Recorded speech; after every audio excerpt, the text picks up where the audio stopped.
Nadie es racional. Todos actuamos porque estamos convencidos de lo que queremos y creemos que con las acciones que ejecutamos lo obtendremos. Pero nunca sabemos nada con total seguridad. Así que todos nuestros razonamientos son invenciones para justificar lo que íbamos a hacer de todas formas antes de pensar en ninguna razón.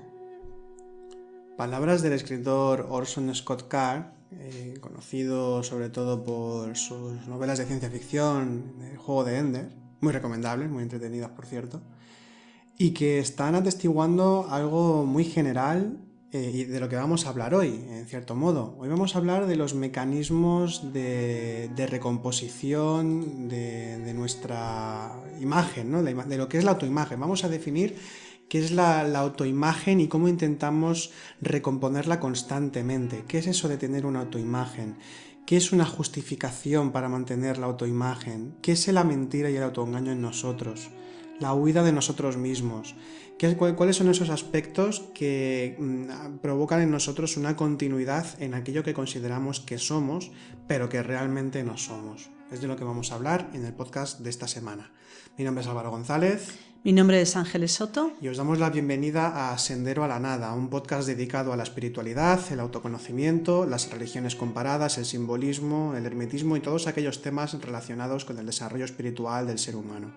Este podcast no tiene patrocinadores de ningún tipo, así que si te gusta nuestro podcast puedes ayudarnos a mantenerlo colaborando con tan solo 1,50 € al mes. Puedes hacerlo clicando en el icono de apoyar y además si nos apoyas tendrás acceso a contenidos exclusivos sobre temáticas espirituales que iremos publicando periódicamente. Es una forma también de agradeceros el apoyo que nos dais semana tras semana. También damos las gracias, como siempre, de que nos acompañéis en estos ya casi 2 años y medio en el que empezó este Sendero a la Nada. Y un placer, como siempre, compartir este conocimiento con vosotros. Bien, también comentaros, como os comentamos cada semana, que también podéis seguirnos en nuestras redes sociales, en Facebook, Instagram y YouTube, como Centro Noesis, en el que también vamos subiendo contenidos. Y también os recomendamos el podcast hermano, podcast derivado de Sendero a la Nada, que es el podcast de audiolibros Sendero a la Nada, así se llama, y lo conduce Iván Blade, nuestro compañero y amigo, en el que pues narra diferentes libros sobre temáticas espirituales que consideramos que son muy interesantes y que vale la pena pues echar un vistazo también a su canal. También, como últimamente ya os estamos recomendando, porque vamos creciendo también en esta comunidad, me estoy refiriendo a nuestro grupo de Telegram, en Canal Noesis, nos buscáis en Telegram como Canal Noesis, os animamos, os invitamos a que os suscribáis a nuestro canal de Telegram, porque cada día vamos subiendo algún contenido, prácticamente cada día, desde prácticas de pranayama a reflexiones o frases en las que os invitamos a que reflexionéis con nosotros y que comentéis, así es una forma también de que tengamos contacto de una forma un poco más directa, a modo de foro, de que podamos opinar sobre aquello que vamos publicando y demás. Además, los sábados, cada sábado, Ángeles, pues en directo, hará un chat en directo, como si fuese una especie de podcast en directo, realmente, pero en Telegram, en el que, habrá una semana en la que habla de trabajo interior, de algún aspecto de nuestra propia psicología y reflexionar sobre él. Entonces ella hará como una especie de charla sobre eso, en el que podéis hacer preguntas en directo en el mismo momento para solucionar las dudas que tengáis sobre los temas tratados. Y también, por otro lado, que además toca este mismo sábado, la interpretación de los sueños. Ya sabéis que Ángeles pues tiene una habilidad especial, muy desarrollada para interpretar los sueños, ¿no? Tiene un buen conocimiento del símbolo y de la psicología humana y por tanto pues a la hora de interpretar sueños lo hace muy bien, es muy sugerente para nuestro trabajo interior, el enfoque que nos aporta. Y entonces pues cada sábado interpretará los sueños que tengáis, que sean esos sueños que pensáis que tienen algún significado que os puede ayudar en vuestro trabajo interior, pero quizá no lo tenéis muy claro. Pues Ángeles, un sábado sí, un sábado no, también estará con esto. Y lo dicho, este sábado toca interpretación de sueños, así que os animamos a que os apuntéis, os suscribáis también a nuestro canal de Telegram, Canal Noesis. Bien, dicho esto, vamos a comenzar con el podcast. Bien, vamos a hablar en concreto del tema de la autoimagen y de de lo que es, pues eso, la negación de lo que uno es en pos de lo que uno quiere ser o uno cree que es, de la mentira, el autoengaño, de también incluso el miedo, las justificaciones, mecanismos que utilizamos para recomponer nuestra propia imagen, nuestra falsa personalidad, nuestra continuidad o aparente continuidad en lo que somos. Esto generalmente cuando hablamos en los podcasts de psicología, de que tratamos esto de la psicología del autoconocimiento, hablamos un poco de esto, Ángeles, siempre hay algún matiz, alguna cosa que aparece, porque es algo que está muy presente, pero vamos a hablar más concretamente hoy de estos mecanismos de recomposición de la imagen de uno mismo. Entonces, exactamente. ¿Cómo podríamos definir lo que es un mecanismo de recomposición o cómo...? Bueno, para poder entender esto, primero hay que ubicarse, ¿no? Sobre todo en lo que es la visión que se tiene de la psicología a nivel tradicional, o bueno, la psicología que nosotros trabajamos o conocemos, que es psicología del autoconocimiento. Y sobre todo hay que partir del inicio, ¿no? de clarificar esos conceptos básicos, como son, por ejemplo, lo que nosotros llamamos la psicología básica, que no es nuestro, es de esa psicología tradicional, y que habla de que hay 3 elementos que nos componen internamente, que uno es la conciencia, otro es el ego y otro es la personalidad. La conciencia sería lo que realmente somos, ¿no? La parte, esa chispa divina que se nos dice, ¿no? Tradicionalmente, el espíritu, ¿no? En nosotros.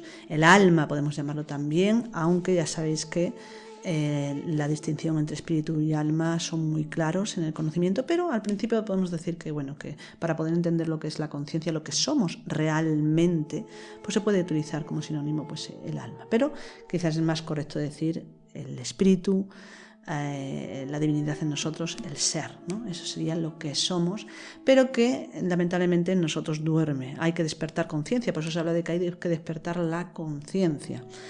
No consciencia, consciencia sería la cualidad de la conciencia. La conciencia es una realidad, es una entidad, una parte del ser. Se es. Se es. La conciencia se es. ¿Y qué cualidad es la de la conciencia? La consciencia, es decir, ser consciente. Esta es una distinción que tiene su importancia en esta terminología. En otros lados quizás se utiliza indistintamente tanto una como otra, pero aquí no, aquí hablamos de la conciencia como una realidad que se es y que tiene una cualidad que es el ser consciente. Bueno, aclarando esto, no solamente somos conciencia en nuestro interior, sino que también tenemos, como hemos dicho, ego y personalidad. El ego es muy famoso con el nombre, pero lamentablemente se conoce bastante poco y en realidad para poder avanzar en nuestro conocimiento de nosotros mismos, el conocimiento de aquello que según la tradición no somos, es decir, lo que no somos, es importante. Es decir, si somos la conciencia, pero la conciencia de nosotros duerme, hemos recreado un sustituto para sustituir, por supuesto, a la conciencia. Por lo tanto, ese sustituto es el conjunto del yo. La problemática que encontramos es que el yo o el ego es un conjunto de estados, de formas de pensar, sentir y actuar completamente diferentes entre ellos y que crean caos interior, luchas internas, y el estado de sufrimiento, el estado de dolor, el estado de ignorancia, el estado de constante huida del dolor y persecución implacable del placer. Todo esto surge de lo que son esas divisiones internas, ¿no? Ese ego, que se le ha llamado también el obstinado. Por ejemplo, es uno de los nombres del ego, es el obstinado, ¿no? No como un ser aparte de nosotros, sino esa obstinación en mantenerse en estados que realmente no somos. Pero bueno, esa obstinación parte lógicamente de la ignorancia. No nos conocemos, por lo tanto esos estados internos, esas estructuras o agregados psicológicos que se llaman también, pues predominan en nuestro interior y sustituyen nuestra capacidad a veces incluso de razonar o de ubicar una realidad consciente. Pero no solamente somos eso. Se nos habla de, por un lado, lo que somos, conciencia, lo que no somos, ego o el conjunto de los egos. Pero hay otra parte que también es importante, que es la personalidad. ¿Qué es la personalidad? La personalidad sería ese vehículo psicológico, energético, podemos decirlo también, pero sobre todo un vehículo de aprendizaje y adaptativo al entorno, que nos va a permitir, pues eso, nos va a permitir no solamente aprender, sino adaptarnos coherentemente a nuestro entorno, desde que lo vamos recreando en los primeros años de vida hasta nuestra muerte. La personalidad se va adaptando, a veces mejor, a veces peor, a veces más rápidamente, a veces más lentamente, pero se va adaptando a los aprendizajes, se va adaptando a las circunstancias. Por lo tanto, es un vehículo. En ese proceso de adaptación nos va a permitir exteriorizar, expresar al exterior los contenidos internos, que en este caso son los contenidos de la conciencia o los contenidos del ego. Entonces, esto sería lo que sería, a grandes rasgos, resumido mucho, lo que sería nuestra interioridad.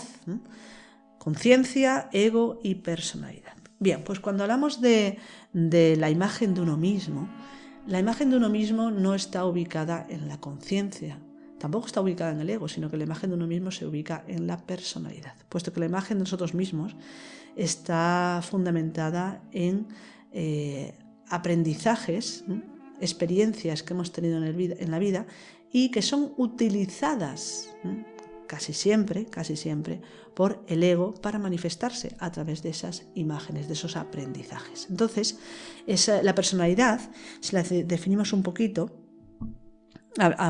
más, hablamos de que son esas formas adaptativas y de aprendizaje extraídas, ¿no?, de esa experiencia de nuestra vida y que debería ayudarnos para, por supuesto, adaptarnos e interrelacionarnos con todo lo demás. Pero a veces hay aprendizajes que no son coherentes, no son correctos. Entonces, aprender, por ejemplo, que para poder hablar con los demás me cuesta trabajo porque he aprendido que los demás a lo mejor no me aprecian, y esto lo he aprendido porque he tenido ciertas experiencias o porque me lo han enseñado, alguien me ha dicho eso y yo me lo he creído. Entonces, esto es un aprendizaje de la personalidad, pero no de una personalidad coherente que te va a permitir relacionarte adecuadamente, sino de una personalidad errónea. En la tradición se le llama falsa personalidad. ¿Qué sería entonces la falsa personalidad? Todos esos aprendizajes que, en vez de ayudarnos a interactuar coherentemente con los demás, lo que hacen es dificultar nuestra interrelación, y dificultar no solamente la interrelación con los demás, sino incluso dificultar la aceptación de nosotros mismos. Aprendizajes como, por ejemplo, vanidad, aprendizajes como, por ejemplo, estados de derrotismo, estados de timidez. Hay muchísimos estados de la falsa personalidad, ¿no? Y podemos decir, bueno, esos son egos. Sí y no, porque hay una diferencia en lo que se llama los egos en sí, de lo que se llaman aspectos de la falsa personalidad. Los egos no los aprendemos. Los egos, según la tradición, y siempre diciendo según la tradición, los traemos ya de serie, podemos decir, o más que de serie, los traemos muy aprendidos, muy asimilados, muy integrados en nuestra realidad interna, y vienen totalmente adheridos, de alguna manera podemos decirlo así, adheridos a la propia conciencia. Por lo tanto, se dice, ¿no?, que esto yo no sé si es cierto o no es cierto, pero a veces me hace pensar que sí, por lo que he podido observar, ¿no? Se dice que cuando un niño nace, lógicamente es una conciencia, ¿no?, está ahí libre de ego, pero conforme va aprendiendo, los propios aprendizajes le van a permitir exteriorizar otros contenidos que no son la conciencia, porque la conciencia no necesita la personalidad para expresarse, claro, pero el ego sí.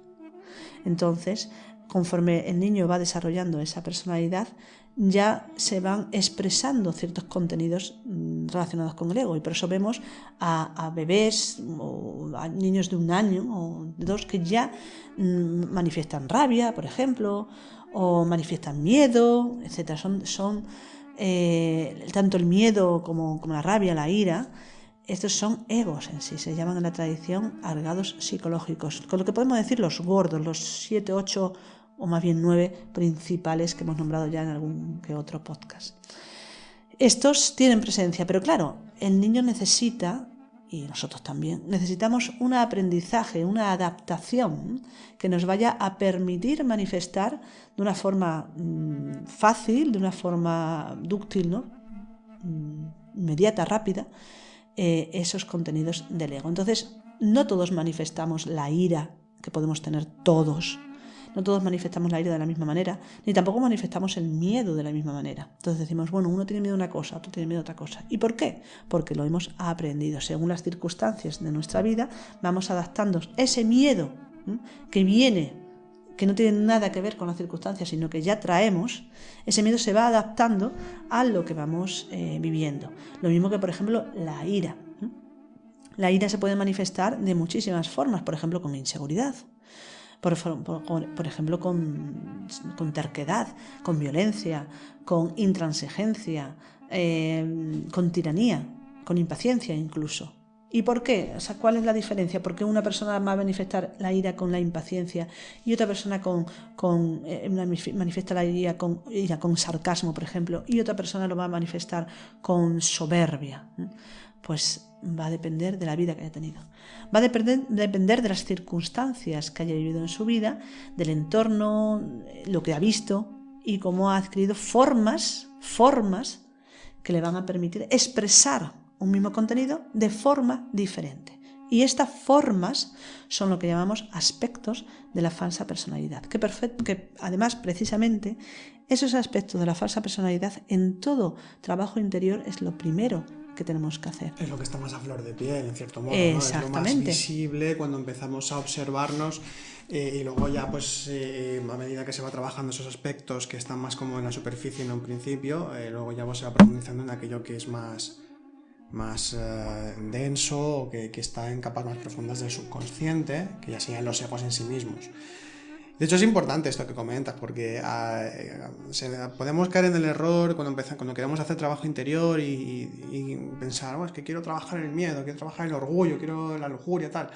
Pero claro, eso es algo que tiene tantas capas. Son palabras mayores. Exactamente, eso requiere de algo previo que pueden ser muchísimos años además y que son todos estos aspectos que derivan de esos egos principales y que requiere cada cual de su propio trabajo particular, con sus contrarios también, es decir, tiene todo un bagaje, se requiere de un bagaje concreto de haber trabajado en estos aspectos que son, como bien has comentado, los que están más a flor de piel o los primeros que se tienen que trabajar. Exactamente lo que suelo decir en la superficie, no superficial, sino en la superficie. De hecho, es que cuando una persona dice, bueno, yo quiero trabajar mi orgullo, ¿vale? Esto es, bueno, todos tenemos orgullo, pero bueno, que nos sale por la oreja, quiero decir. Pero no todos manifestamos ese orgullo. Entonces, ¿qué tiene que hacer la persona? Pues observar cómo ese orgullo se manifiesta y se va a dar cuenta de que quizás ese orgullo no se puede ver de una forma concreta, a no ser que uno se centre en cómo está manifestando su orgullo. Y a lo mejor una persona pues está manifestando el orgullo pues con vanidad. O quizá lo está manifestando con amor propio, o quizá lo está manifestando desde una inseguridad, o lo manifiesta desde lo que sería pues un desprecio, por ejemplo, o desconfianza. Todas estas palabras que estoy diciendo, todos estos estados, hablan del orgullo. Detrás de todos estos estados está el orgullo, pero no podemos trabajar el orgullo si no observamos plenamente cómo piensa, cómo siente, cómo actúa, pues la desconfianza, o la vanidad, o el amor propio, etcétera. Bueno, recuerdo por cierto que cuando hablamos aquí de orgullo estamos hablando, la forma en que lo definimos es cualquier concepto que tengamos de nosotros mismos. Exactamente. O sea, todo lo relacionado, muy relacionado con la autoimagen además también. Exactamente, es que de hecho por ahí vamos ahí porque en realidad hoy el tema va de la imagen de uno mismo y la imagen de uno mismo está fundamentada en la falsa personalidad, pero ¿en qué parte de la falsa personalidad? Fundamentalmente en la idea que uno tiene de sí mismo, es decir, en el orgullo. ¿Por qué? Porque, tal y como ha dicho Álvaro, la forma en que se define el orgullo en esta tradición es toda imagen o idea que uno tenga de sí mismo. Toda imagen o idea que uno tenga de sí mismo. ¿Y por qué? Porque sería la perfecta sustitución de lo que somos. Es decir, una imagen de nosotros mismos no es lo que somos, es una imagen de lo que somos. Es como si fuera nuestro reflejo en el espejo. Pero el reflejo en nuestro espejo no somos nosotros. Fijaos, esto yo suelo poner este ejemplo, ¿no? Es decir, el ego o, en este caso, la falsa personalidad, esa imagen de nosotros mismos, ese orgullo, sería la imagen que nos devuelve el espejo. Pero cuando nosotros nos miramos al espejo, la imagen, aunque parezca la misma, está al revés. Por lo tanto, eso de decir que el orgullo y por lo tanto la imagen de uno mismo sería lo que es la antítesis, la imagen antitética de lo que sería la conciencia. Ahora, ¿cómo nos conocemos a nosotros mismos y cómo llegamos a conocer lo que es la conciencia? Pues observando precisamente esa imagen antitética, porque inevitablemente todos los aspectos de nuestro ego, todos los aspectos de nuestra falsa personalidad, son desarrollos en el extremo opuesto, podemos decir así, de las posibilidades de desarrollo de la conciencia. Por lo tanto, por eso se dice, cuando uno va comprendiendo el ego, cuando uno va disolviendo todas esas estructuras creadas internamente que conforman al ego, se va recuperando valores de la conciencia. Por eso es tan importante el trabajo a la par en lo que decimos el trabajo sobre uno mismo, es decir, comprensión, el trabajo sobre el ego, y el trabajo también con lo que sería el despertar de la conciencia, el trabajo con las energías, bueno, la experiencia de lo consciente. Y también muy importante en este camino, lo mismo, sería el trabajo con la integración de los opuestos. Un trabajo de integración de los opuestos que tenemos que hacer también a dos bandas. No se puede trabajar el ego sin acordarse de la virtud contraria y esperar que comprendamos la totalidad del ego y que luego surja la virtud. O al contrario, pensar que una virtud se va a sostener en nuestro interior de forma indefinida si no trabajamos su contrario, que es el ego. De hecho, el trabajo siempre es a la par. Trabajamos el ego y para poder comprender en profundidad el ego hay que mirar qué implica esa virtud. ¿Cómo podemos tener la virtud? De hecho, se suele decir que una persona que tiene un ego muy marcado, bueno, cualquiera de nosotros tenemos el ego muy marcado, todos, en un ego quiere decir que tiene posibilidades inmensas de desarrollar la virtud contraria. Entonces, bueno, pues una persona que tiene orgullo, es decir, todo el mundo, por lo tanto tiene una imagen de sí mismo muy clara, sin saberlo, y ahora hablaremos por qué, cuando trabaja el orgullo va a conseguir su contrario sería la humildad, pero ojo, no la humildad que solemos entender que para nosotros es como algo, bueno, socialmente es como algo incluso negativo, ¿no? No, la humildad es saber quiénes somos. Saber quiénes somos, qué lugar ocupamos, podemos decir, en el universo, en nuestra realidad interna, quiénes somos. Eso es realmente la humildad, que no necesita demostrar absolutamente nada ni mantener ninguna imagen. Pero bueno, esto sería lo ideal. La cuestión es que hoy vamos a hablar de por qué no somos capaces de salir de esas imágenes de nosotros mismos para poder ser lo que somos realmente. Y normalmente nos resulta muy difícil salir de esa imagen o imágenes que tenemos de nosotros mismos debido a que tenemos muchos mecanismos de recomposición que el propio ego ha creado. Es como una especie de resistencia que hace que constantemente estemos recurriendo a mecanismos para evitar el que nuestra imagen desaparezca. ¿Por qué hablamos de esto? Porque es importante cuando empezamos a trabajar sobre nosotros mismos. Es importante porque cuando empezamos a trabajar resulta que, se habla de hay que desmontar los conceptos y las imágenes que tenemos de nosotros mismos para que se ubique en nosotros la conciencia. ¿Y qué es lo que sucede? Lo que sucede es que empezamos a trabajar sobre el ego y empezamos a reflexionar sobre todas las ideas que tenemos en relación a nosotros mismos, en relación a la vida. Bueno, cada cual lleva su camino en ese sentido, ¿no? Pero es así, de alguna manera empiezan a caerse poco a poco los valores de la personalidad, los valores donde sustentamos nuestra vida, ¿no? Como por ejemplo, pues la importancia que le damos al trabajo, la importancia que le damos a la profesión, la importancia que le damos, pues, a muchas cosas. Cuando entramos en un camino espiritual, no queremos decir que esto no tenga importancia, sino que empezamos a darle el valor adecuado. Dicho de otra manera, para una persona que no tiene búsqueda espiritual, quizás lo más importante de su vida puede ser su desarrollo profesional. Por ejemplo, la familia. Y se entiende como es lógico. Pero para una persona que tiene búsqueda espiritual, lo importante, lo más importante, es la búsqueda espiritual. Y esta búsqueda espiritual hace que se le dé el valor exacto, correcto y coherente al desarrollo profesional y a la vida, por ejemplo, familiar. Esto no quiere decir que se deje la profesión, ni mucho menos que se deje la familia. Estos son errores que se han cometido, sobre todo relacionados con la visión del monaquismo, también mal entendido. Totalmente. Pero no, la búsqueda espiritual no es un apartarse del mundo, ni muchísimo menos. No, es un empezar a entender realmente en profundidad lo que implica el mundo. Y podemos decir, ¿es tan importante mi desarrollo a nivel profesional que tengo que invertir tantas horas o que tengo que estar en un estado incluso de estrés para lograr logros, ¿no? Por esos logros que me he propuesto? Cuando uno tiene búsqueda espiritual se da cuenta de que no hace falta. De que quizás es que el estrés no lo necesita para nada.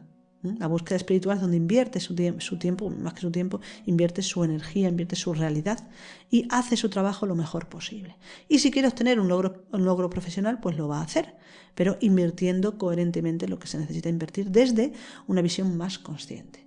Lo mismo con la familia. Y además es que cuando uno busca la espiritualidad, la relación con la familia mejora. Porque muchas veces la relación con la familia se hace, y sobre todo por ejemplo con la pareja o con los hijos, se hace desde la dependencia y desde el apego. Totalmente, y la posesividad. Y la posesividad, por cierto, que si os interesa el tema del apego y la posesividad, podéis escuchar la charla, el chat que hicimos la semana pasada, sábado pasado, que hicimos precisamente fue sobre la posesividad y sobre la posesividad y el apego también. Y el apego, exactamente, el apego, la posesividad y el amor, realmente, ¿no? Entonces hablamos de esto en el chat de la semana pasada, que lo tenéis pues en el chat de Telegram. De Telegram, exactamente, en el canal Noesis. Ahí lo podéis escuchar, que está grabado.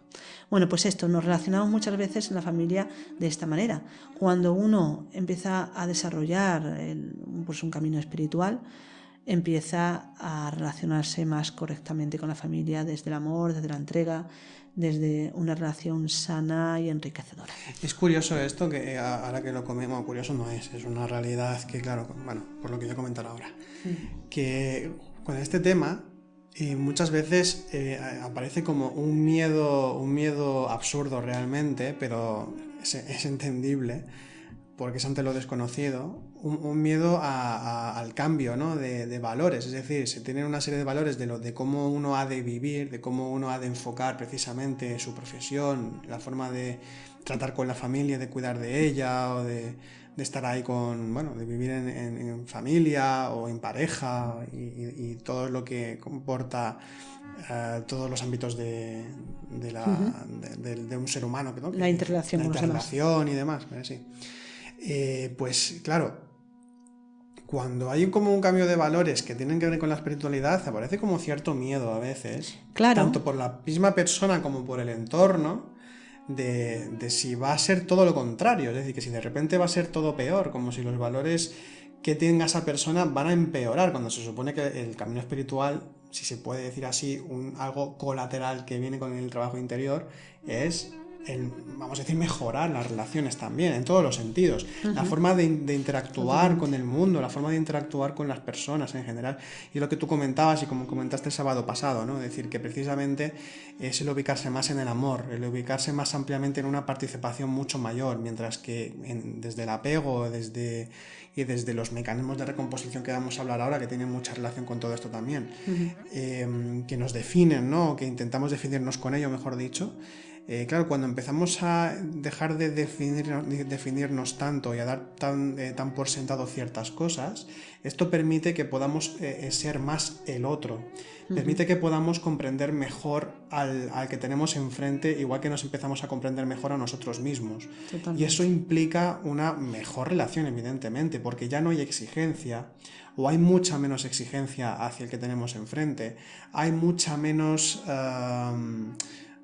apego, evidentemente, porque ya no lo tratamos como un objeto, porque generalmente, queramos o no, ya no en familia, sino en general, en demasiadas ocasiones es probable que estemos comportándonos con los demás como si fueran objetos, que me aportan algo, me aportan felicidad, exacto, me aportan divertimento, me aportan alegrías, me dan amor, ese tipo de cosas, ¿no? Entonces es como, bueno, podría ser perfectamente intercambiable con un libro que me guste o con una película, claro, o con hacer un poco de deporte en ese sentido. Entonces, claro, cuando empezamos a hacer un trabajo espiritual, cuando empezamos a trabajar en serio sobre nosotros mismos y empezamos a comprendernos, empezamos a ver lo que realmente somos, tanto en lo que puede perjudicarnos más como en lo que nos puede beneficiar, en ese momento es cuando se abre la puerta a una relación mucho más genuina, verdadera y mucho más humana, donde ya no hay una transacción de placeres o una transacción de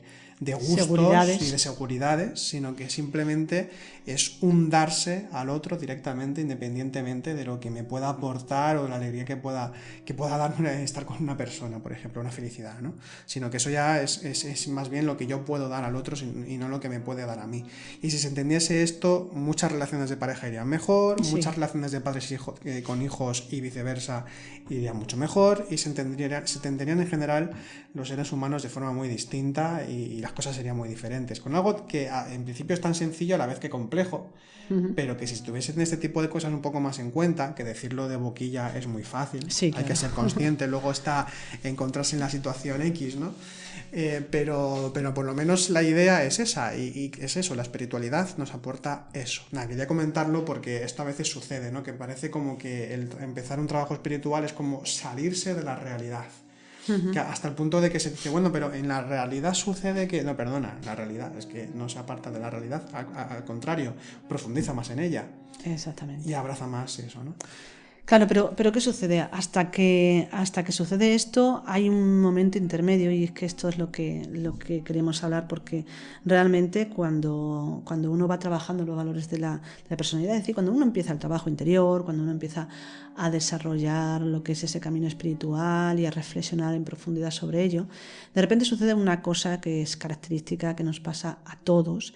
A unos afectan más, a otros afectan menos, pero todos pasamos por ello, y es muy curioso, y es que de repente los valores de la personalidad, en aquello que creíamos ciegamente, empiezan a caer, dejan de tener sentido para nosotros, por lo tanto ese suelo en el que pisábamos desaparece, pero todavía no hay construido otro suelo, podemos decir, relacionado con la conciencia, es decir, los valores de la conciencia aún no se han creado, por lo tanto están ausentes.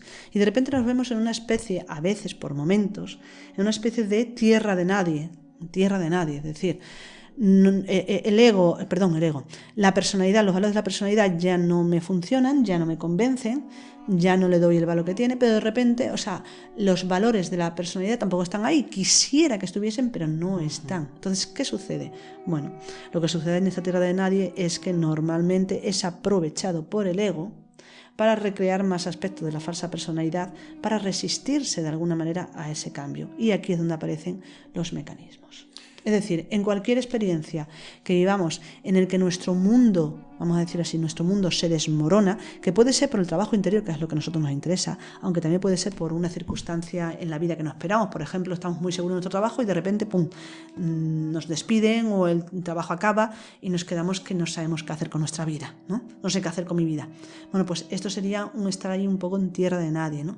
Lo que pasa es que en el camino espiritual, la búsqueda, el trabajo espiritual, trabajo consciente sobre uno mismo, esto tiene unos valores todavía más profundos, en el sentido de que sabemos lo que queremos, pero no está. Sabemos que queremos la conciencia, pero no está todavía. Y sabemos lo que no queremos y por lo tanto no nos convence y estamos ahí. Entonces ahí surgen en todo trabajo sobre uno mismo ciertos mecanismos que lo que hacen es, pues eso, precisamente mantener y sostener esa imagen de nosotros mismos. Entonces vamos a hablar de ellos, vamos a hablar de los mecanismos de recomposición de esa imagen de nosotros mismos. Pues uno de ellos, quizás lo más conocido, de lo más conocido, es la negación. Sí, constante además. Constante además. ¿Qué sería la negación? Bueno, pues cuando nosotros empezamos a trabajar por nosotros mismos y somos capaces de observar y ver ciertas actitudes en nuestro interior, ciertos pensamientos, ciertas tendencias, muchas veces tendemos a negar, es decir, no, eso no es real. Eso yo no lo tengo. Es imposible que yo tenga, pues por ejemplo, cosas como, a veces hay ciertas estructuras psicológicas, ciertos egos que nos resulta difícil aceptar. Por ejemplo, pues es fácil aceptar, por ejemplo, lo que es tener gula, o tener pereza, o tener incluso orgullo. Esto está muy aceptado socialmente. Pero decir, por ejemplo, que somos envidiosos, una persona envidiosa, pues nos va a resultar más difícil decir que somos ambiciosos o que somos codiciosos, etcétera, ¿no? Entonces, o que tenemos, por ejemplo, odio o resentimiento. Hay ciertos aspectos que cuando lo vamos viendo, vamos trabajando, tendemos a negar. La negación implica que es imposible trabajar y comprender el estado psicológico, porque la negación sería lo contrario de la aceptación.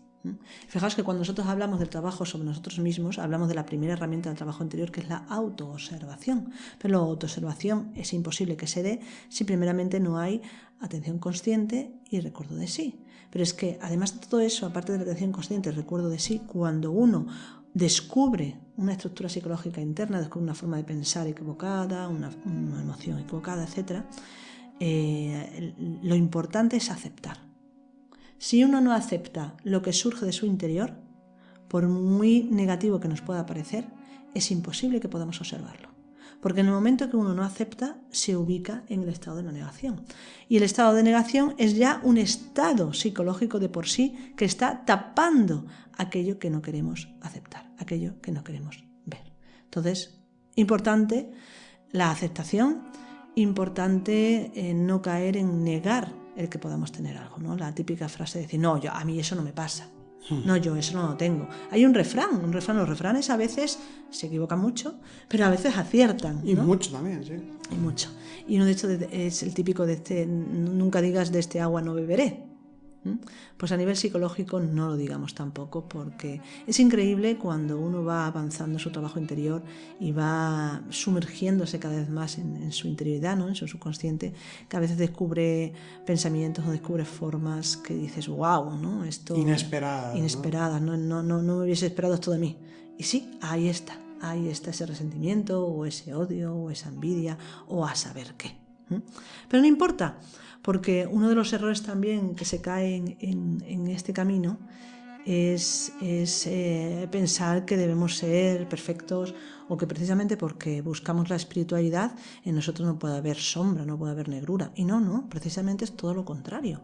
Aquel que realmente inicia un camino serio, profundo a nivel espiritual, se va a encontrar inevitablemente con su sombra y tiene que aceptar la sombra, no para aceptarla y abrazarla y sostenerla, no. Aceptar implica la posibilidad de verla, ¿no? La posibilidad de comprenderla y después de comprender tomar la decisión si se quiere abandonar esas estructuras o no.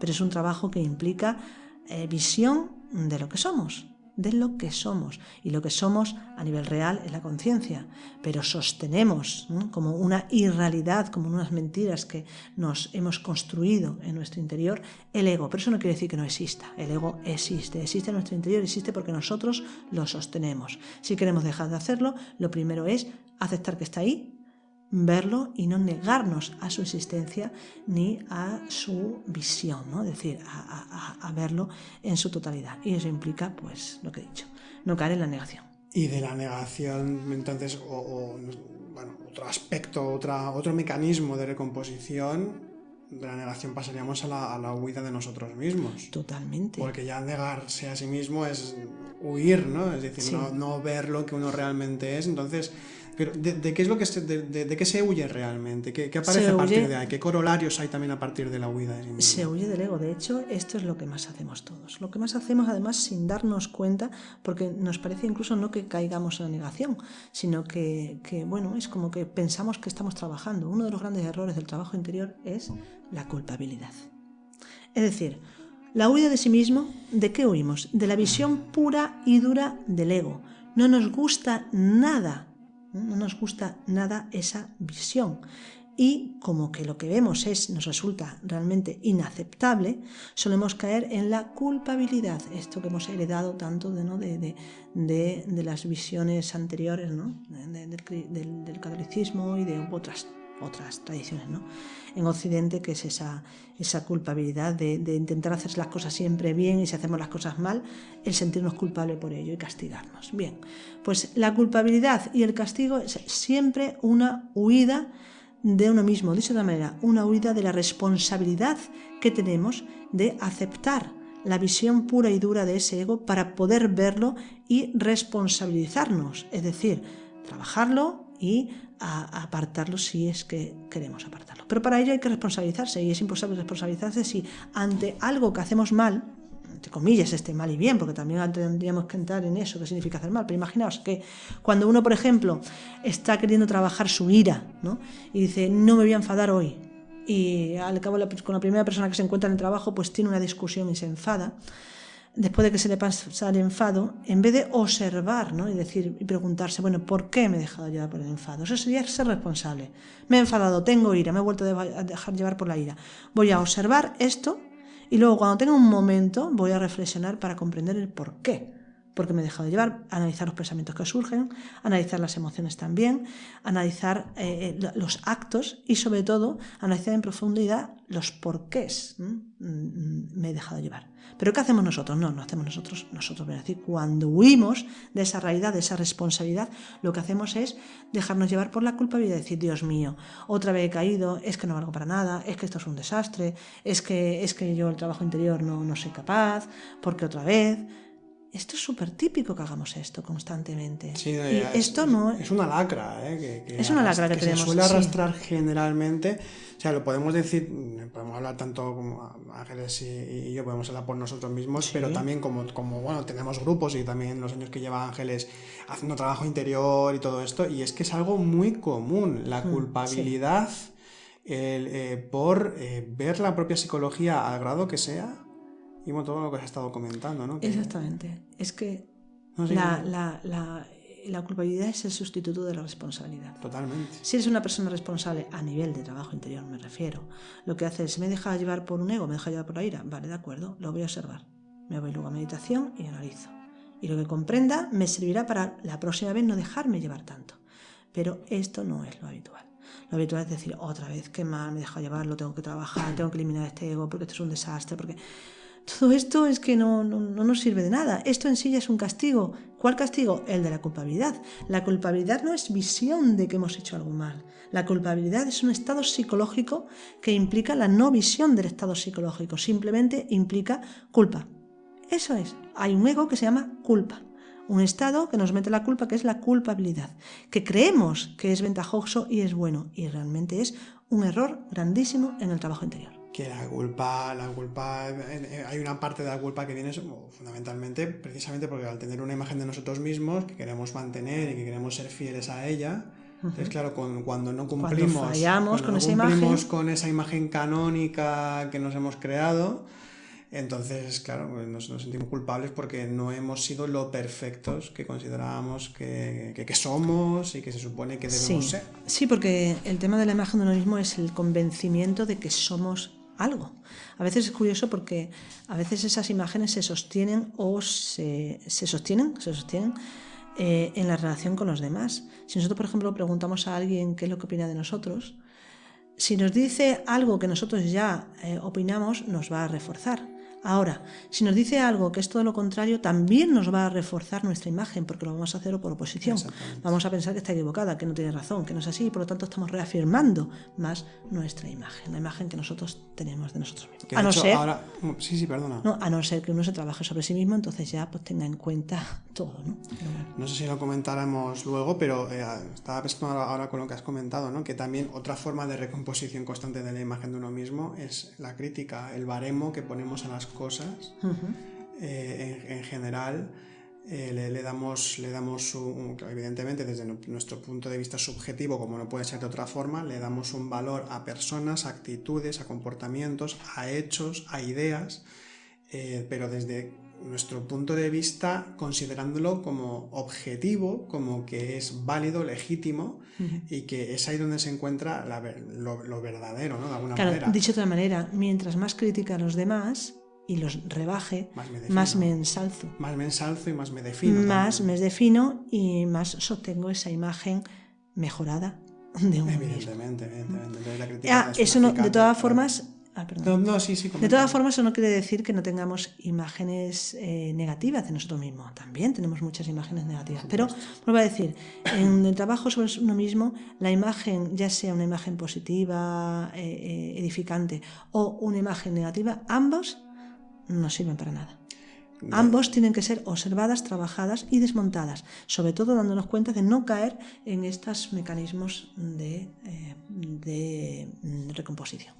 De hecho, a veces, al hilo de lo de la huida de sí mismo, a veces la crítica no es únicamente un mecanismo que permite el ensalzamiento de sí mismo, sino que puede ser lo contrario, que esconde de alguna manera, o es como una especie de efecto reaccionario que tapan lo que consideramos, o sea, no sé, como relacionándolo con la envidia, quiero decir también, ¿no? Que a veces se critica algo, pero porque en el fondo uno considera, que también es subjetivo, no tiene ningún sentido, considera que aquello que critica en realidad es mejor que lo que uno es o como uno hace las cosas también.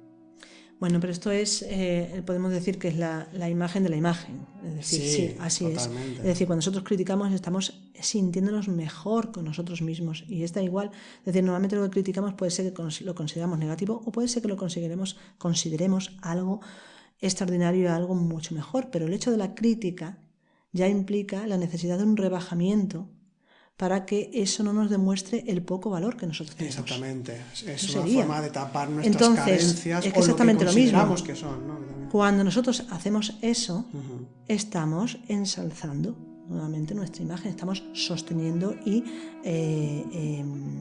afianzando la imagen de nosotros mismos. Entonces, hacemos lo mismo en un sentido o en otro.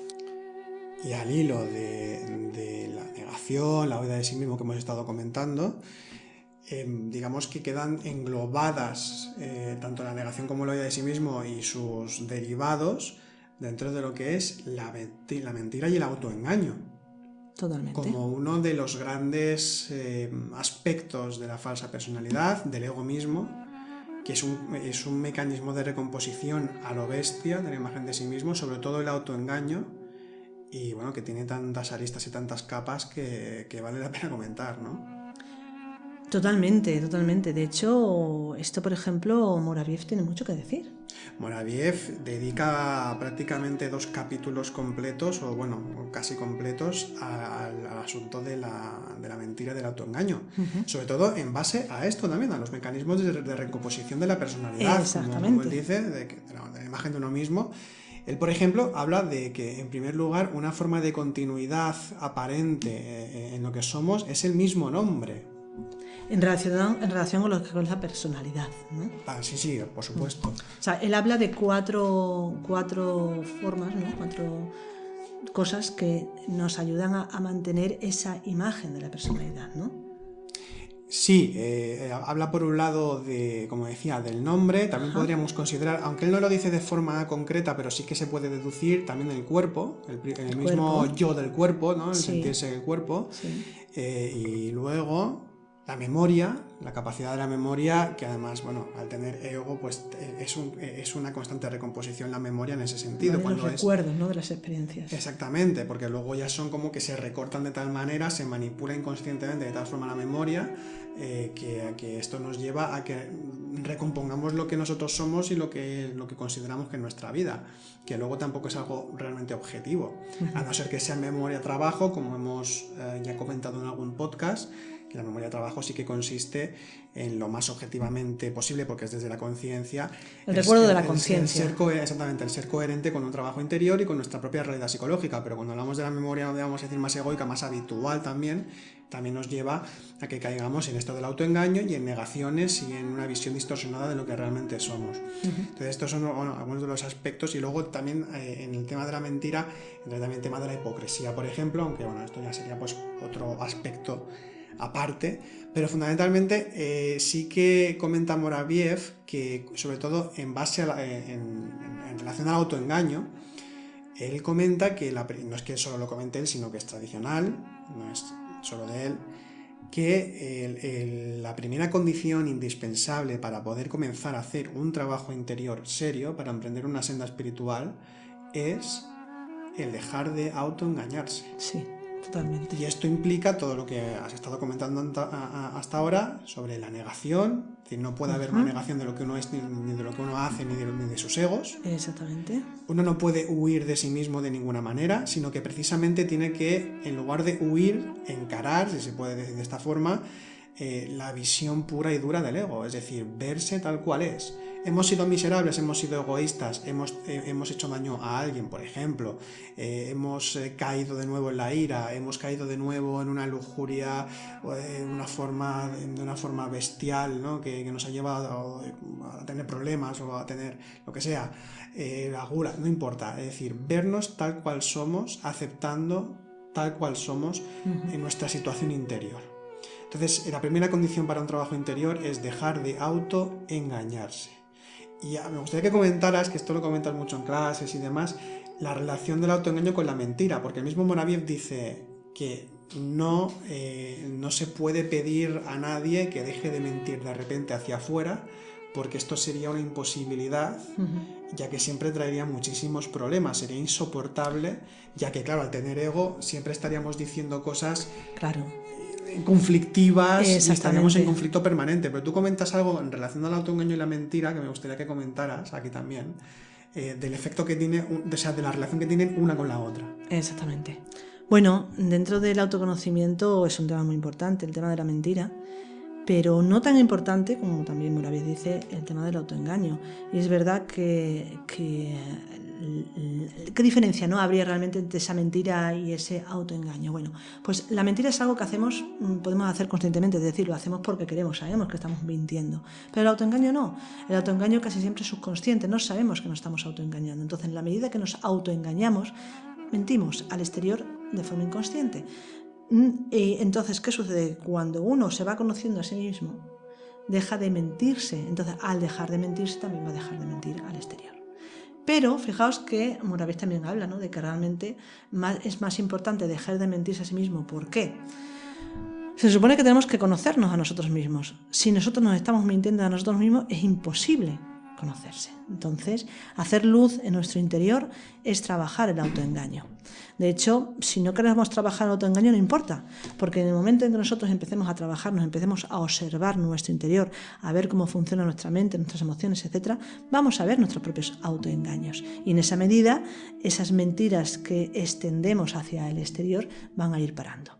Pero otra cosa son esas mentiras que, como ha dicho Álvaro, que también nombra Moraviev, las mentiras habituales en las interrelaciones. No estamos hablando de que haya que mentir conscientemente sobre algo que uno se inventa o sobre todo con una intención de dañar o con una intención de engañar directamente, sino que a veces, por ejemplo, en la interrelación, ¿no?, alguien te pregunta ¿qué tal? ¿Cómo estás? Es una persona que a lo mejor pues lo ves poco, es relación pues superficial, ¿no? Entonces no le va a decir, pues mira, anoche no pude dormir porque tuve, no sé, un dolor de cabeza tremendo, entonces fui... No le vas a contar esto porque a lo mejor seguramente tampoco le interesa, simplemente un saludo pues superficial. Dice, no, muy bien, adiós, ya está, ¿no? O por ejemplo, si alguien te dice también con quien no tienes mucha relación ni mucha confianza, te dice, uy, mira, qué corte de pelo me he hecho, me encanta, pero no sé qué, no sé cuánto te parece. Pues le puedes decir, bueno, no es mi estilo, pero bueno, está bien. ¿Qué le vas a decir? A lo mejor resulta que a ti te parece que está fatal, pero te toca decirle eso. Y más todavía, hay una cosa muy importante aquí, que esto sí que tiene mayor, porque lo que estoy diciendo son ejemplos que no tienen mucha importancia. Pero hay veces, momentos, hay una frase en la tradición que tiene que ver con esto, que dice, haz brillar tu luz. Y luego la segunda parte de la frase es y aprende a graduar tu luz, ¿vale? Es decir, primero haz brillar tu luz, hace referencia a aprende, conócete,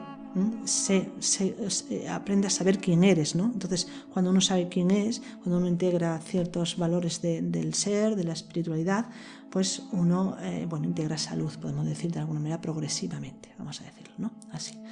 Pero precisamente en ese proceso que es progresivo, cuando uno tiene luz es capaz de ver. es capaz de ver también al otro a veces, no siempre, a veces más claramente. Y es capaz de ver el ego del otro y además los autoengaños y lo que yo suelo decir en el trabajo interior, ¿no? Lo culebrilla que somos. Lo culebrilla que somos para escaparnos, huir de nosotros de cualquier manera, ¿no? Huir de la visión pura y dura de ese ego. Lo hacemos todos. Pero para una persona que está trabajándose psicológicamente está bien. No hay que mentir, es decir, hay que decirle las cosas claras y decirle, no, eso es tu orgullo, no, eso es tu envidia, no, aquí tú no quieres ver esto. Decirlo lo que sea, en el momento que sea, decirlo claramente. ¿Por qué? Porque esa persona quiere ver, quiere comprender, quiere avanzar en su camino. Entonces, cuando tú le dices esas cosas claramente, a esta persona no le daña, no le perjudica, al contrario, le libera, si está seriamente trabajando sobre sí mismo, le libera que se le pongan los nombres exactos a los estados psicológicos. Y se diga claramente porque es la misma persona la que lo ve. Pero no sucede lo mismo con una persona que no tiene no solamente interés a nivel espiritual, ni siquiera capacidad ni entendimiento, o bueno, porque no quiere o porque no es su momento para conocerse a sí mismo. Pongo un caso que puede ser muy típico, ¿no? Tú puedes, a lo mejor una persona puede tener mucho conocimiento de su propia psicología, mucho conocimiento en este camino de sus propias mentiras e intentar pues siempre decir la verdad y a sí mismo, fundamentalmente a sí mismo, y eso es correcto, es coherente. Pero no puede andar por la vida diciéndole la verdad de la misma manera a todas las personas con las que se encuentre. Porque te puedes encontrar con una persona que no tiene ningún interés por lo espiritual y mucho menos por el autoconocimiento. Por lo tanto, no le puedes decir a esa persona que tiene ese problema porque resulta que es una persona con mucho amor propio. ¿Por qué? Porque te va a saltar. No lo va a aceptar y vas a crear una mala relación. Esto puede haber alguien que diga, bueno, pues yo prefiero decirlo aunque esa persona me salte. Vale, de acuerdo, porque esa persona con amor propio, pues a lo mejor lo único que hace es, pues mira, pasar de ti, vale. Pero hay otros casos en los que también es preferible a veces callar, o más que callar, decir las cosas que podemos decir con mano izquierda, ¿no? Decir lo que para nosotros sería como una especie de medio engaño, medio, bueno, más que engaño, como decirlo en la superficie, quedarnos en la superficie, no es engañar, es quedarnos en la superficie, pero que esta otra persona pues no está pues dispuesta a atender o que no tiene la capacidad, ¿no? Por ejemplo, imaginaos a una persona mayor, que puede ser a lo mejor vuestra madre o vuestro padre o un hermano o algo, una hermana, que está en un estado de depresión y que no es capaz de salir de ella y bueno, pues que está mal. Entonces a esa persona nosotros no podemos ir y porque nosotros hemos entendido que nuestros estados a lo mejor de depresión, si los hemos tenido, a lo mejor han sido y voy a hablar de casos personales, no estoy diciendo que sea así para todos, porque la depresión tiene muchos grados. Exactamente, vale. Tiene muchos grados y tiene muchos estados psicológicos diferentes, pero por ejemplo, yo puedo decir que si yo me dejo llevar en un momento determinado por la depresión, en mí yo sé que ahí está por un lado la pereza, por otro lado la ambición y por otro lado el orgullo. Y esto lo digo con conocimiento de causa porque es mi trabajo, ¿no? Entonces yo sé que detrás de una depresión, si me dejo llevar un poco, que realmente no me dejo llevar mucho desde hace mucho tiempo. No, la verdad es que no. Está diciendo algo como si fuese, pero no es realmente. Bueno, ha sido, fue en su momento, ¿no? Sí. Pero detrás de qué había de esos estados, en mi caso, había eso, había orgullo, había ambición, mucha ambición, y había también pereza, mucha pereza. Vale. Pero una persona mayor que lleva a lo mejor mucho tiempo con la depresión y que está mal, tú no le puedes decir que está en la depresión porque tiene pereza o porque es orgullosa. Porque ¿qué vas a hacer? Se va a hundir a esa persona más. Entonces hay que, en vez de decir esa mentira que se caería en algo que es un nombre relativamente puesto, una palabra relativamente nueva, que es muy graciosa, que es el sincericidio, que nos hace mucha gracia, es suicidarse por sinceridad. Y es así. Es decir, nosotros no podemos ir por la vida diciéndoles las verdades que nosotros creemos, ojo, que nosotros creemos a los demás. No, la verdad hay que decírsela a uno mismo. Y a los demás hay que cuidarlos. Por eso se hace la frase esta de aprende a graduar tu luz. Da luz o ayuda, di lo que tengas que decir a quien tú sepas que está abierto a escucharlo, a recibirlo. Y que no eres nadie para decir absolutamente nada. Bueno, es que a lo primero, desde el tema de ese tratamiento, de ese cuidado a los demás con esto, con esas que a veces se llaman las mentiras piadosas, pero es que es simplemente que es cuando se utiliza como ese tipo de mentira o de apaciguar un poco, de suavizar un poco algo, en realidad aquí lo que hay que pensar es si yo estoy sacando un beneficio de eso o no. Si a veces pensamos que no quiero mentir, no sé qué tal, bueno, pero si lo estás haciendo simplemente desde donde tú puedes o como tú puedes ayudar a la persona hasta donde uno es capaz, entonces si simplemente lo haces por beneficio, por buena intención con la otra persona, pues o sea, está bien. Otra cosa es que tú saques un beneficio de ello, ¿no? Que la mentira va por ahí, ¿no? Saca algún tipo de beneficio tangible o intangible de eso, ¿no? Y a lo segundo del tema del sincericidio, recuerdo ahora a Gurdjieff, que hablando sobre el tema de la mentira, él comentaba que, bueno, al hilo del sincericidio realmente, porque es más o menos lo mismo, decía que lo que se llama sinceridad muchas veces en realidad es uno querer refrenarse. Es decir, simplemente que uno no quiere refrenarse. Claro, que uno no quiere refrenarse, es decir, no quiere refrenarse, es decir, quiere dar su opinión. Simplemente quiero dar mi opinión por puro orgullo, porque nadie me ha preguntado, pero tengo que decir lo que pienso porque yo lo valgo. Porque considero que es lo mejor. Exactamente, considero que es lo mejor, que tal, pero es que realmente es una cuestión más bien de autoimportancia que no de auténtica sinceridad, porque muchas veces, de hecho, casi siempre, no nos piden nuestra opinión de nada. Pues sí. Otro aspecto del autoengaño, y que en relación con el trabajo interior en sí mismo, bueno, y con muchas cosas en la vida, pero en este caso que estamos hablando, como siempre, enfocando en lo espiritual, un mecanismo muy relacionado, un aspecto del autoengaño muy relacionado y repetitivo, es esto de el mañana lo haré. Sí, completamente. Esto es algo que caemos muchísimos, bueno, casi todo el mundo cae alguna vez, y en el trabajo interior sucede también. Y además tiene que ver con las acciones, con algo como que no requiere ni siquiera mucho esfuerzo a nivel psicológico ni requiere comprensión, pero es algo tremendo en relación a cómo nos engañamos. ¿Qué significa esto del mañana lo haré? Bueno, pues eso, literalmente. Pensamos que queremos trabajar sobre nosotros mismos, queremos hacer prácticas, queremos estudiar, etcétera, etcétera, pero de alguna manera siempre hay algo que nos interrumpe y tenemos en la cabeza la idea de mañana lo haré.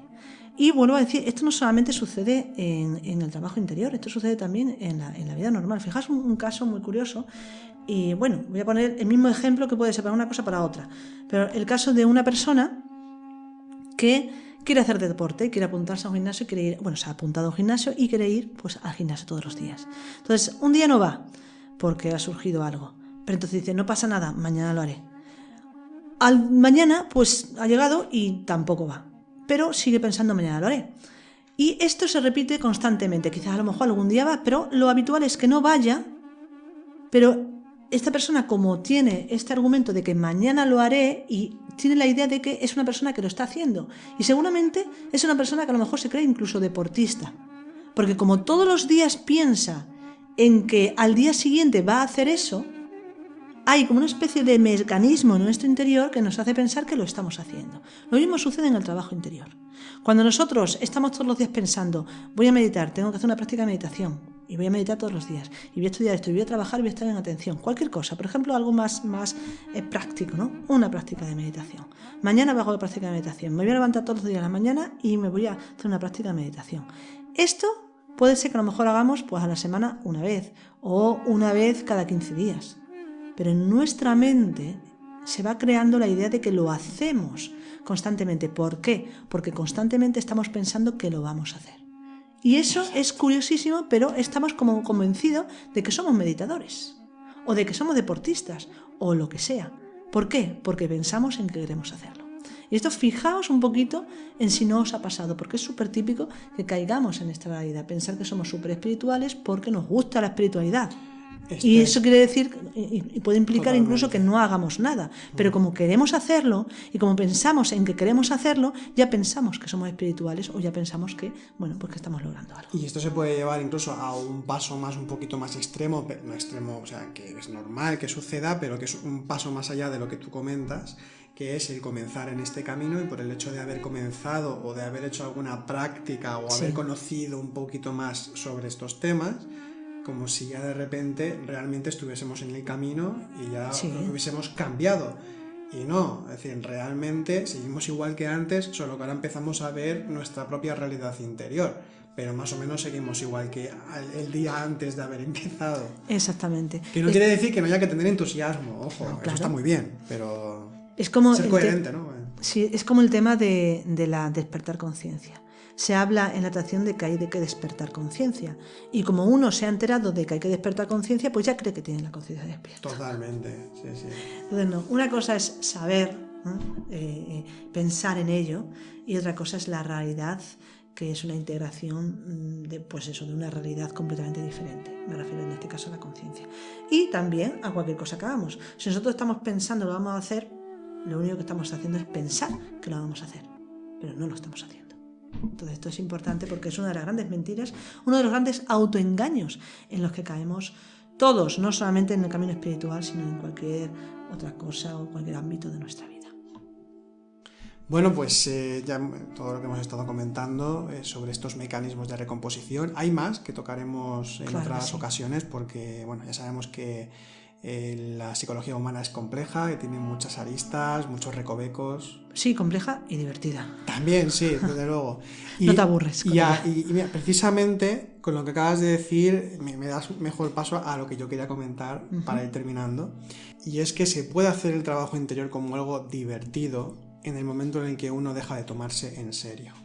Exactamente. Es decir, uno ser responsable de sí mismo, de sus pensamientos, de sus emociones, de sus actos, de su propio camino, de las responsabilidades que tiene en su vida, pero eso no quiere decir tomarse a sí mismo demasiado en serio. Es decir, uno mismo, cuando deja de tomarse muy en serio, cuando se relativiza incluso a sí mismo, cuando, dicho claramente, deja de tener autoimportancia o va menguando su autoimportancia, todos estos mecanismos ya se convierten en innecesarios cada vez más. Porque todos estos mecanismos tienen que ver con una recomposición de una imagen que intentamos defender, que intentamos que esté presente, que intentamos que continúe y que intentamos ensalzar constantemente de una forma u otra, ya sea de forma más consciente a veces y generalmente inconscientemente. Pero cuando uno empieza a dejarse un poco más en paz a sí mismo en ese sentido, cuando uno empieza a relativizarse, a dejarse de dar demasiada importancia a todo lo que uno es, a todo lo que le pasa, a todo lo que vive, a todo lo que considera uno mismo que es, en ese momento empezamos a ser mucho más libres. Totalmente. Y se abre una puerta más a la auténtica verdad interna de lo que realmente somos, a cómo vivimos. Y además es que podemos aquí tener presente que precisamente cuando hablamos de lo que es la conciencia, lo que es el ser, lo que es el espíritu, no tiene una forma definida, no tiene unos límites determinados que le den un modo de ser, un modo de expresarse. Todo eso no existe. O sea, es realmente el ser. Eso lo damos nosotros. Exactamente. El ser es algo, o el espíritu es lo que no tiene forma, es algo que va mucho más, aunque esté todo lo impregne y todo lo penetre, pero al mismo tiempo no tiene una forma definida, una definición, una estructura fija, exactamente. Entonces, si al hilo de esto, eso significa que no tienen necesidad de absolutamente nada. No hay ningún tipo de necesidad en el espíritu. Entonces, en el momento, y por tanto, si no hay necesidad, no tiene por qué crear nada en ese sentido o manifestarse de una forma muy concreta, ni definirse en absoluto. Por tanto, si nosotros intentamos ser imitadores del ser, es decir, ubicarnos en esa realidad, también pasa la historia por empezar a darse menos importancia y, por tanto, menos limitaciones en ese sentido. Entonces, la autoimagen, por tanto, tiene que ir desapareciendo para hacer un auténtico trabajo interior. Por tanto, insistimos una vez más, porque esto lo hemos comentado en varias ocasiones, cuando hablamos de un auténtico trabajo espiritual o un trabajo espiritual serio, estamos hablando de un trabajo que no va de crecimiento personal ni de éxito personal. No, menos éxito. Exactamente, porque además eso no existe. Sino que realmente es de decrecimiento personal, no en un sentido negativo en absoluto, sino que precisamente por no tener esa necesidad o ese deseo, mejor dicho, de crecer o de ser algo o de encontrar o realizar logros, cuando empezamos a dejarnos un poco más en paz, como estaba diciendo, es en el momento en el que realmente hay un decrecimiento de sí mismo, y ese es el sendero a la nada, precisamente, que da título a este podcast. Bueno, no sé si quieres comentar algo más, Ángeles, o vamos terminando el podcast esta semana. No, nada más, simplemente decir que bueno, hemos hablado de algunos de los mecanismos, como te he dicho, hay más, ya haremos alguno más adelante. Y bueno, importante siempre la atención consciente, el recuerdo de sí, para poder observar claramente estas tendencias, para bueno, vernos claramente y en profundidad a nosotros mismos, y que ese camino espiritual realmente se vaya abriendo en nuestro interior, para tener pues esa dicha, ¿no?, de experimentar pues lo real, lo consciente, lo espiritual. Muy bien, pues dicho esto, os deseamos feliz semana. Os recordamos de nuevo que este sábado no he dicho la hora antes, a la 1 del mediodía hora española, Ángeles en nuestro canal de Telegram, en Canal Noesis, pues interpretará sueños y hablará sobre la interpretación de sueños. Y bueno, pues estáis invitados evidentemente a que os suscribáis y que participéis. Sin más, os deseamos feliz semana y hasta pronto. Feliz y consciente semana. Hasta pronto.